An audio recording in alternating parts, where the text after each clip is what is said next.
Ayer como hoy, la distribución del ingreso sigue siendo, y lo reiteramos para nosotros, el tema principal, porque es parte inseparable del concepto de lograr una sociedad más justa, una sociedad con mayor equidad social.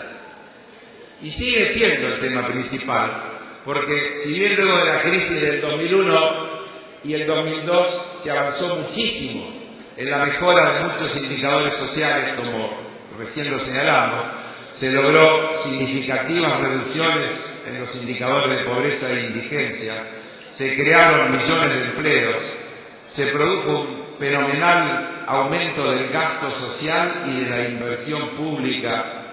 Aún queda, y nosotros no podemos decir que no es así, mucho por hacer en todos y en cada uno de estos rubros.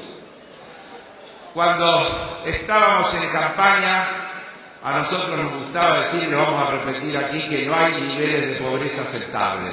Y decíamos, el único nivel de pobreza aceptable es 0.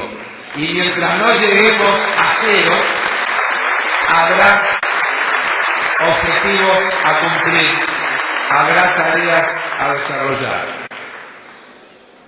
Porque es indudable que estamos viviendo un proceso en el que el modelo económico puesto en vigencia en el 2003 nos permitió que el país crezca una tasa promedio del 8.7 entre el 2003 y el 2008. Lo pudo hacer mostrando fortaleza como el de mantener al mismo tiempo superávit fiscal y superávit comercial, un tipo de cambio competitivo, un fuerte crecimiento industrial y del empleo, pero simultáneamente se mantienen algunos vicios del modelo que estamos tratando de superar. La concentración económica sigue siendo elevadísima, la extranjerización de la economía sigue siendo alta y la persistencia del empleo de baja calidad sigue siendo importante. Tampoco logramos en todos estos años que se produzcan cambios significativos en la ecuación de cómo se distribuye el ingreso. Hemos crecido y ese crecimiento trae inevitablemente mejoras en todas las escalas.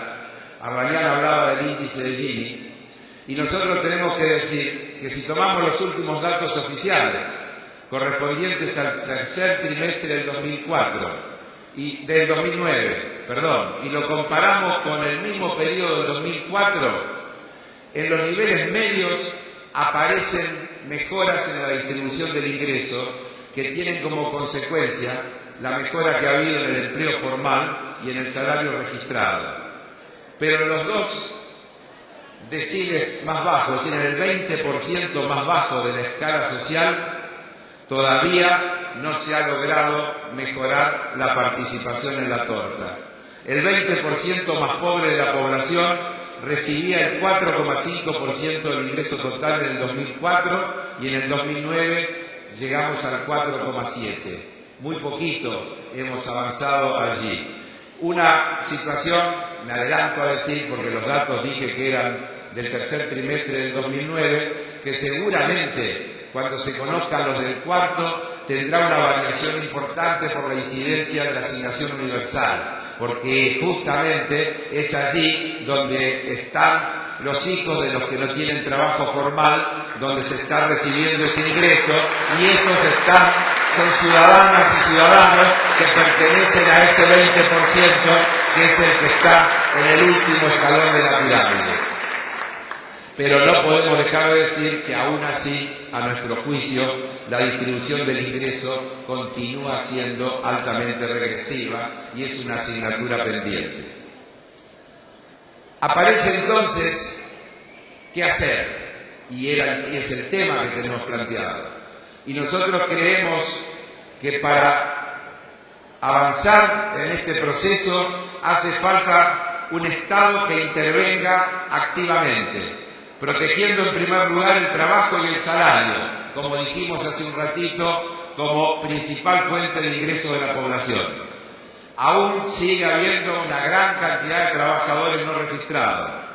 Cuando empezó este proceso eran 50 y tantos %, se ha bajado a 36. Podríamos decir que es muchísimo lo que se avanzó, pero 36, un tercio aún de la población económicamente activa, está todavía en el trabajo no registrado y nosotros tenemos que decir que sigue siendo un indicador de algo que hay que corregir, de algo sobre lo que tenemos que seguir trabajando.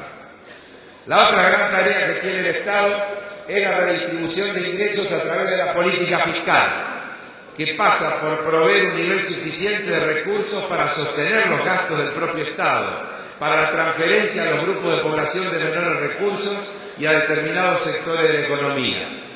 La asignación del gasto público es también un instrumento esencial de redistribuir tanto en dinero como en especie. En esta tarea del Estado hay 3 líneas de acción esenciales para mejorar la distribución del ingreso. La primera, por lejos, es el importe de las jubilaciones y las pensiones, no solo por la importancia social que tiene, sino por años de atrasos en los saberes y por la magnitud del esfuerzo económico que implica el proceso de la actualización. En todo el 2009, el rubro de las prestaciones de la seguridad social insumió el 36% de los gastos corrientes totales del Estado. Cada punto de aumento que recibe este sector de los jubilados y pensionados significa una erogación adicional cercana a los 830 millones de pesos anuales. Cada punto de mejora en la retribución de los jubilados y pensionados significa que hay que gastar, pero eso significa que antes hay que recaudar 830 millones de pesos.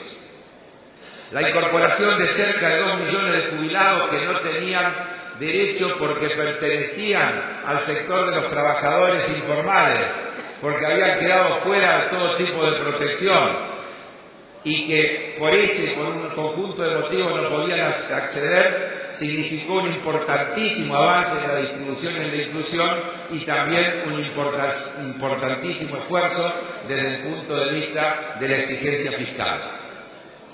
La segunda línea de acción es garantizar ingresos mínimos a la población, de forma tal de ir logrando el objetivo de pobreza cero, es decir, ningún ingreso ciudadano familiar debería estar por debajo del índice de la pobreza. Para tener una idea de las magnitudes que estamos hablando, del esfuerzo que significa e involucra este tema, vale citar los gastos que, por ejemplo, representa, entendiendo gastos porque estamos hablando presupuestario, yo creo que es una magnífica y maravillosa inversión, el tema de la universalización por hijo. Con el actual nivel de prestación a los alrededor de 3.400.000 niñas y niños que están recibiendo este subsidio, esto tiene para el presupuesto nacional un costo de 9.960 millones de pesos, es decir, casi 10.000 millones de pesos. Y este es un programa ambicioso que debe ir creciendo cotidianamente, que genera, como dijimos, fuerte mejora social, aumento de la tasa de escolarización y una importante demanda de bienes consecuentes.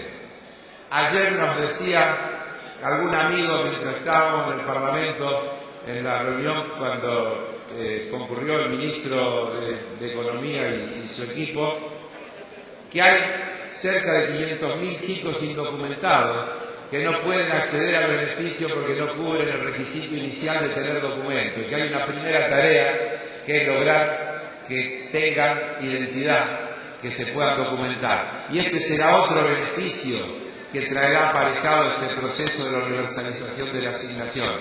Esos chicos que primero se documentarán, después irán a la escuela y saldrán de la calle. Y estaremos avanzando para una sociedad más justa y también para una sociedad más segura.